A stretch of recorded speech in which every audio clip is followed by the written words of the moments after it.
Boa noite, meus queridos irmãos. Saúdos na graça, na paz do nosso Senhor e Salvador Jesus Cristo. Estamos felizes porque grandes coisas o Senhor tem feito por nós e por isso, como diz as Escrituras, nós estamos alegres.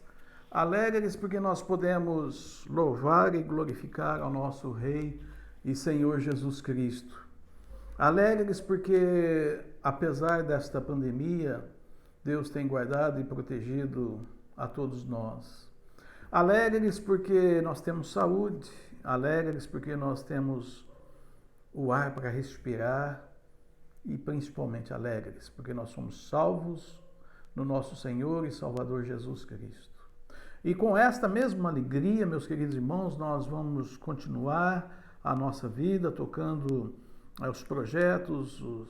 Estou também, confesso aos irmãos, um pouco ansioso e alegre pela possibilidade de nós iniciarmos a reforma da parte do fundo da igreja.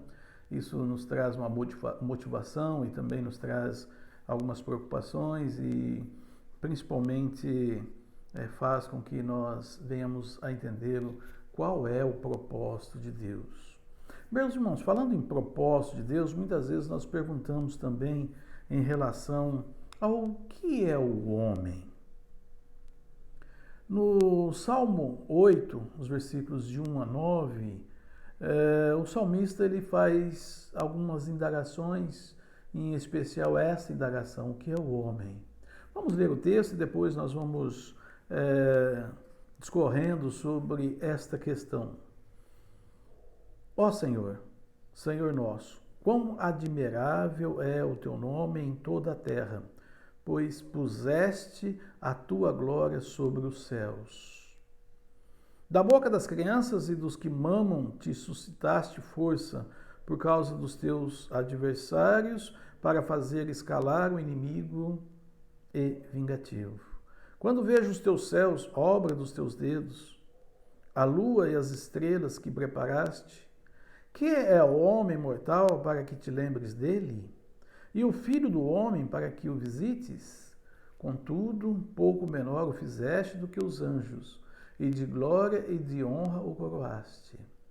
Fazes com que ele tenha domínio sobre as obras das suas mãos. Tudo puseste debaixo de seus pés. Todas as ovelhas e bois, assim como os animais do campo, as aves dos céus e os peixes do mar, e tudo que passa pelas veredas dos mares.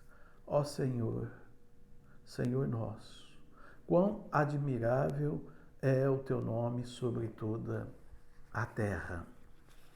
Irmãos, na quarta-feira, falando à igreja, eu falei sobre a questão das dádivas que Deus nos dá e falamos sobre a paz que o Senhor Jesus Cristo nos dá. E no discorrer da mensagem eu disse sobre a terra. A terra é tão pequenina no universo e podemos dizer que é um grão de areia. E tudo está no controle das mãos do Senhor. E se Deus quisesse e desse apenas um sopro, ou movesse a terra, com certeza tudo se acabaria. Agora, o homem. O que é o homem? O homem que tem domínio sobre a terra, o homem que caminha sobre a terra. Já falei várias vezes, irmãos, que eu me entristeço muito de ver pessoas não crendo em Deus, falando tantas coisas absurdas sobre Deus e o seu poder. E Deus, na sua misericórdia, na sua bondade, tem complacência com essas pessoas e ainda oferece com alegria o Senhor Jesus Cristo como Senhor e Salvador. Mas voltando aqui na questão, o salmista pergunta: o que é o homem? Irmãos, é um fato que esta pergunta tem sido a mais inquietante feita por todos. Todas as outras demais questões levantadas por filósofos, pensadores e poetas têm origem na pergunta do salmista: quem é o homem? Muitos livros foram escritos, estudiosos e historiadores ainda não encontraram a resposta ou buscam a resposta. Porém, meus queridos irmãos, a resposta única e aceitável e racional está na Bíblia. Lembremos que a Bíblia é o manual de Deus para o homem. Deus, ao criar o homem, preparou um meio de se comunicar com ele. E nós temos a palavra de Deus em nossas mãos para podermos assim conversarmos e vermos o que Deus quer para nós e também vermos através da Bíblia quem é o homem. O que é o homem? Na anatomia, a anatomia é uma máquina humana extraordinária. É um ser complexo que ainda tem muitas respostas para serem respondidas pelos cientistas. Por mais que eles estudam o corpo humano, ainda não conseguem encontrar muitas e muitas respostas, principalmente quando envolve o cérebro. O cérebro é uma caixa que ainda não foi devidamente compreendida pelos cientistas, pela medicina. O que é o homem? O homem não é um animal evoluído como a área da ciência diz. Na área espiritual, o homem não é um semideus, nem tampouco um Deus. Então, irmãos, nós podemos afirmar que o que distingue o homem de todos os demais seres vivos da Terra é a alma e o espírito, o componente imaterial da sua personalidade. E isto lhe dá, primeiro, uma consciência própria. Ele sabe e tem uma personalidade única. Maravilhoso isso, né, irmãos? Você tem a sua personalidade, a sua esposa ou seu esposo tem uma outra personalidade, os seus filhos têm a sua própria personalidade. E é tão interessante que quando nós falamos em personalidade, nós lembramos do quê? Da impressão digital. São milhões e milhões de pessoas e cada um tem a sua impressão digital.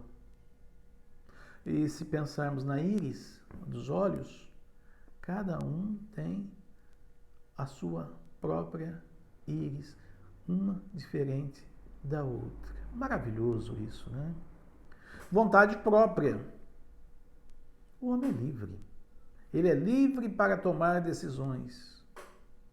Não é levado apenas pelos instintos, como os irracionais, mas pela inteligência. Uma das falas que me marcou muito e me fez eu pensar em relação a esta questão da inteligência do homem em relação ao macaco, não me recordo agora o nome do filósofo brasileiro, pernambucano, e ele faz essa comparação apenas com um prendedor de roupas. Ele mostra aquele prendedor de roupas e ele diz: olha, isso aqui é a coisa mais simples que existe.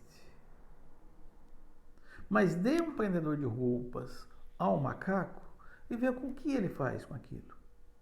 O macaco jamais terá inteligência para fazer um prendedor de roupas.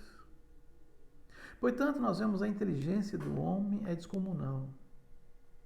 Isso se nós entrarmos, principalmente agora, na questão da ciência, da evolução, aviões supersônicos e tantas coisas que não cabe à nossa inteligência, porque é muito para a nossa cabeça, mas a sabedoria deles é tremenda.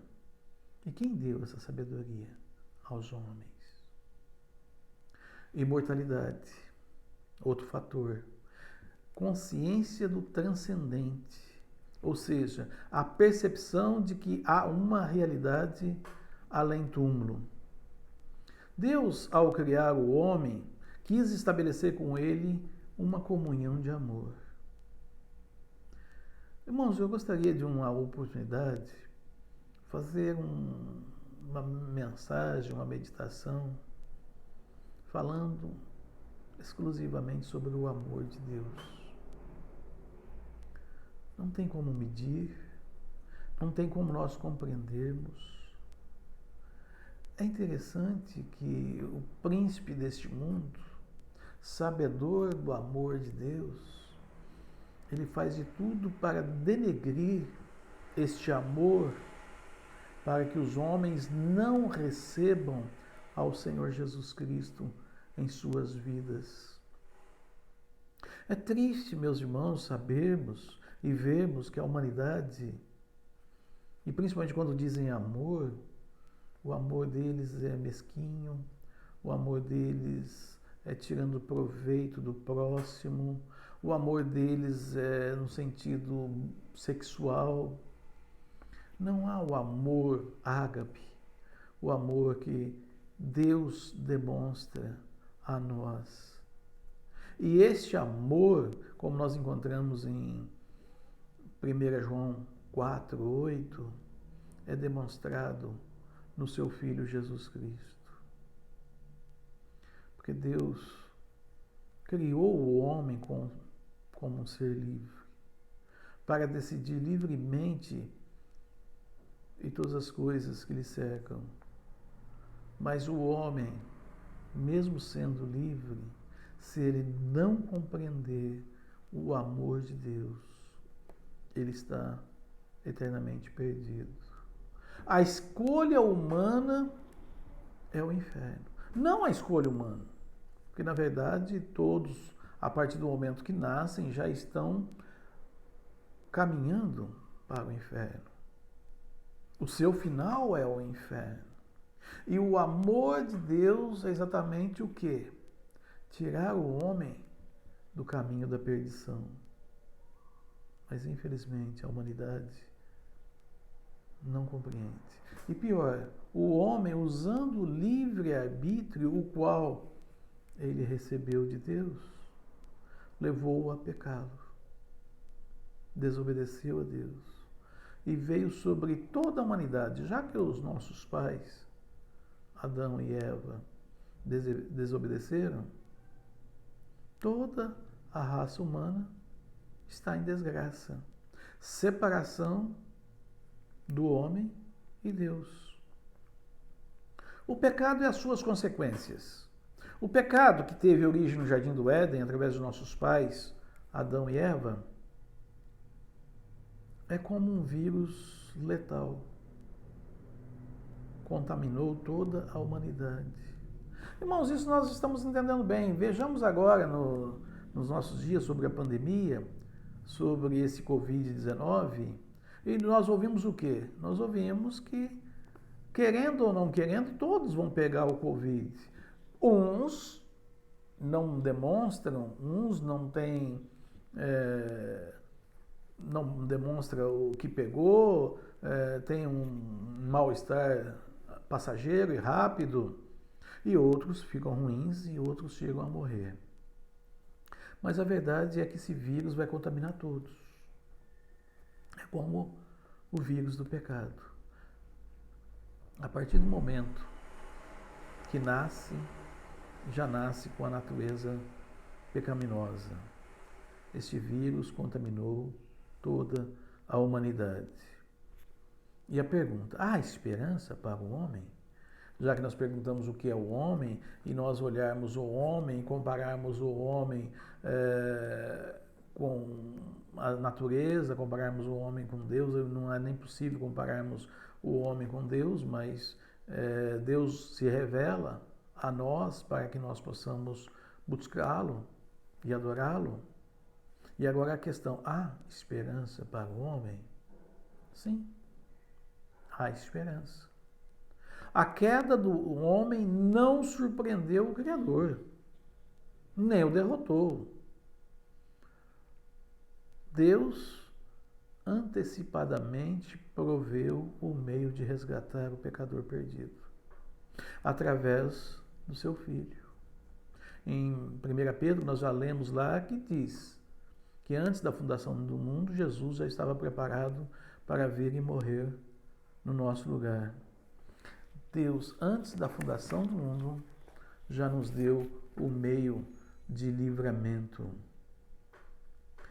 Irmãos, o pecado cometido por Adão levou a humanidade ao inferno. Mas o meio pelo qual Deus preparou a redenção do homem leva o homem para o céu. Eu sempre menciono o texto quando Jesus, em João 14, diz aos seus discípulos que ele vai para o Pai e vai preparar lugar para nós. E é interessante que nós tenhamos essa consciência de que há salvação para a humanidade, porque ele foi preparar muitos lugares. Jesus veio à Terra, tomou a forma humana, era necessário tomar a forma humana, era necessário ele passar pelos sofrimentos, pelas dores, pelas tribulações, era necessário ele ser tentado. Veja bem, eu acredito que vocês estão aí lembrando das palavras do irmão Anísio na Escola Bíblica Dominical de domingo, que ele falou exatamente sobre essa questão de ser tentado e dar vazão à tentação. Ser tentado não é pecado. Quando nós somos tentados, nós não pecamos por sermos tentados. Nós pecamos quando nós deixamos a tentação dominar a nossa vida e aí praticar. Portanto, o homem, para que ele entenda e compreenda a salvação em Cristo Jesus e busque ao Senhor Jesus, é necessário que ele tenha consciência de que ele é pecador. E aí é um problema, meus irmãos. A maioria ou a humanidade em si não aceita que é pecadora. A humanidade não quer um Salvador, porque acham que não precisam. É só vermos também o povo judeu, o povo hebreu, os israelitas. Até hoje, eles aguardam o Messias prometido nas Escrituras. E não aceitam o Messias que já veio há mais de 2000 anos. E é interessante nós vermos que as pessoas, por causa de não buscar ao Senhor Jesus Cristo e não entregar ao Senhor Jesus Cristo as suas vidas, estão irremediavelmente perdidas. Mas isso também não quer dizer que milhares, e até mesmo podemos dizer milhões de pessoas, têm entregado suas vidas ao Senhor Jesus Cristo. Porque Ele deu a sua vida em resgate do homem pecador. Irmãos, quando nós falamos sobre a salvação, para nós não tem preço, não tem custo nenhum. Mas não podemos esquecer que para Deus um preço altíssimo. E o apóstolo Pedro diz claramente sobre este preço. Não foi com prata, não foi com ouro ou com pedras preciosas, mas foi com o precioso sangue do Senhor Jesus Cristo. No momento em que o pecador se arrepende do seu pecado, ele crê. No seu coração, Jesus vem fazer morada.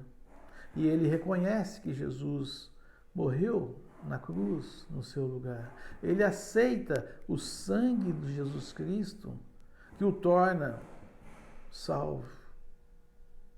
O sangue de Jesus Cristo é eficaz para remir e salvar o pecador e transformá-lo numa nova criatura pela ação do Santo Espírito de Deus. Portanto, nós estamos perdoados. Irmãos, eu vejo muitas vezes pessoas discutindo sobre a questão da perda ou não da salvação, e eu, olhando as Escrituras, fazendo análise, pensando, se fosse pelas nossas atitudes, mesmo depois de salvos em Cristo Jesus, eu pergunto, quem de nós não peca? Quando nós olhamos a Bíblia, o próprio Senhor Jesus Cristo, ele fala que a questão do pecado é muito maior do que o que está na lei. Porque veja bem, sobre a questão do adultério. Para muitos, o adultério é um pecado que a pessoa perde a salvação. Mas Jesus diz que se nós olharmos para uma mulher com pensamentos impuros, já cometemos adultério. E aí? E eu pergunto, quem? Ou qual homem? Ou qual mulher? Porque muitas vezes falo na questão do homem, mas infelizmente nós vemos aí muitas mulheres olhando para um homem e desejando. Então é ambos os lados. E quem não comete adultério então? E como eu disse, nós temos que ter um pensamento de, se a tentação vier sobre nós, vamos fugir dessa tentação. E a questão de olhar para uma mulher e cometer adultério com pensamentos lascivos é o segundo pensamento. Se você olhar para uma mulher e não a desejar, ou se você, mulher, olhar para um homem e não desejá-lo, e passar batido, caminhar, mudar o pensamento, sem problema nenhum. Eu não vejo nada de errado nós olharmos para uma mulher ou olhar para um homem e achá-lo bonito ou bonita. Não tem problema nenhum. Deus, na sua graça maravilhosa, como esse pintor maravilhoso que criou todas as coisas, este Criador, ele fez pessoas lindas. E se fez pessoas lindas é para que a gente olhe para essas pessoas e achem elas lindas. Mas nós temos que tomar cuidado no segundo olhar. Quando olhamos e no segundo olhar nós desejamos, nós pecamos. E falando em pessoas lindas, irmãos, o meu avô já dizia que era melhor ser feio do que bonito, porque a feiura aumenta e a beleza acaba. E há uma beleza muito maior que a beleza interior. Porque a beleza interior nós podemos fazer com que ela aumente. Aumente. Então não é a aparência física. Eu só falei sobre a aparência física na questão aí de um exemplo de pecar. Mas nós, como homens, nós temos que cuidar da beleza interior. E a beleza interior, ela é transmitida quando o Espírito Santo que habita em nós, nós fazemos com que cresça a nossa santificação e o Espírito passa a transbordar de nossas vidas. As pessoas olhem para nós e olhem com desejo de ter também o que nós temos, que é a salvação em Cristo Jesus. Irmãos, do ponto de vista de Deus, a salvação abrange a expiação. Quando nós olhamos lá em Isaías 53, 4 e 5, e o profeta fala em relação a que ele veio e nenhuma beleza víamos, que ele foi moído pelas nossas transgressões, como ovelha muda não abriu a sua boca, inocente paga pelo pecador. Jesus veio aqui à terra, não cometeu pecados e morreu por causa dos nossos pecados. A propiciação, Romanos 3, 24 e 25, Deus recebe o pecador. Meus irmãos, esta é a maravilhosa graça, quando Deus, no seu infinito amor, recebe o pecador com alegria. Um dos belos versos da Bíblia, que há festa no céu quando um pecador se arrepende. E a adoção, logicamente, irmãos, teria outros assuntos para nós falarmos aqui, mas o tempo já está sendo esgotado e não há como nós também falarmos sobre tantas coisas. Mas em Romanos 8:15, Gálatas 4:5, Deus adota como filhos aqueles que o aceitam, que aceitam Jesus Cristo como Senhor e Salvador. Adoção, Abba, Pai. Nós somos filhos de Deus por adoção, porque cremos e recebemos ao Senhor Jesus Cristo. E aí temos o que? A vida eterna. Um texto muito conhecido, João 3,16. Desde a conversão, experimentamos a vida eterna em Cristo Jesus. Todos nós que já recebemos e aceitamos a Jesus como Senhor e Salvador, temos a vida eterna.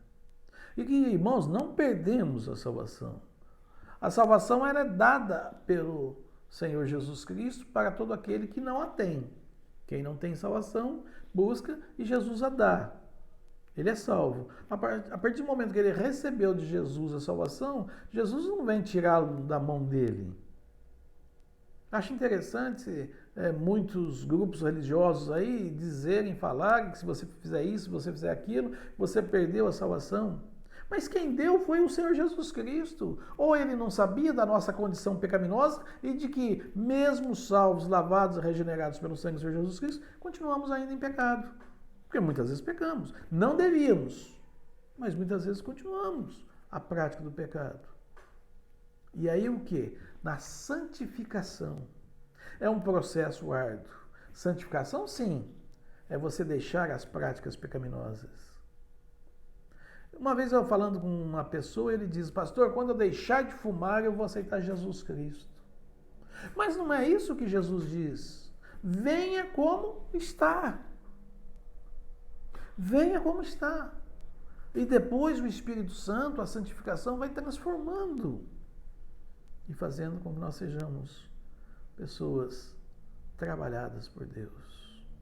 Concluindo, meus irmãos, o que é o homem? Olha, aqui em poucos minutos, falando sobre o que é o homem, é impossível nós falarmos, porque o homem, ele é complexo e complicado. Porque muitas vezes, além de ser complexo, nós nos complicamos. Mas o que a Bíblia diz? A Bíblia responde. É um ser criado por Deus. A imagem e semelhança de Deus, sustentado por Deus e resgatado do pecado, pelo amor e pela misericórdia do Pai Celestial. Portanto, meus irmãos, concluindo com poucas palavras, o homem foi criado por Deus, colocado aqui na terra. O homem tinha comunhão com Deus e o homem preferiu, na desobediência, perder essa comunhão. E agora, Deus, no seu infinito amor, deu o seu Filho Jesus Cristo para resgatar esse homem pecador. Porque Deus ama o ser humano. Deus ama a cada pessoa. E Deus deu o seu Filho para que cada um de nós tivéssemos a redenção. Que Deus abençoe os amados irmãos, que nós tenhamos nesta próxima semana, uma semana abençoadora, uma semana feliz. Meus queridos irmãos, como eu disse a vocês, já estamos dando início às tratativas sobre a reforma do templo. Estamos correndo atrás de algumas questões, algumas coisas que são necessárias. E a partir do momento que a igreja e a liderança da igreja deu ao pastor esta autoridade de correr atrás, nós estamos correndo atrás. Os irmãos serão informados de tudo o que está ocorrendo e eu creio que logo nós estaremos marcando uma assembleia ou online ou se abrir aí as portas da igreja para nos reunirmos e definirmos o início da construção. Nós não sabemos quanto tempo ainda vai esta restrição e nós veremos que Deus, no seu infinito amor e na sua infinita sabedoria, vai capacitar a cada um de vocês, vai capacitar ao pastor. E aí eu peço aos irmãos que estejam orando, porque, irmãos, são decisões importantes, decisões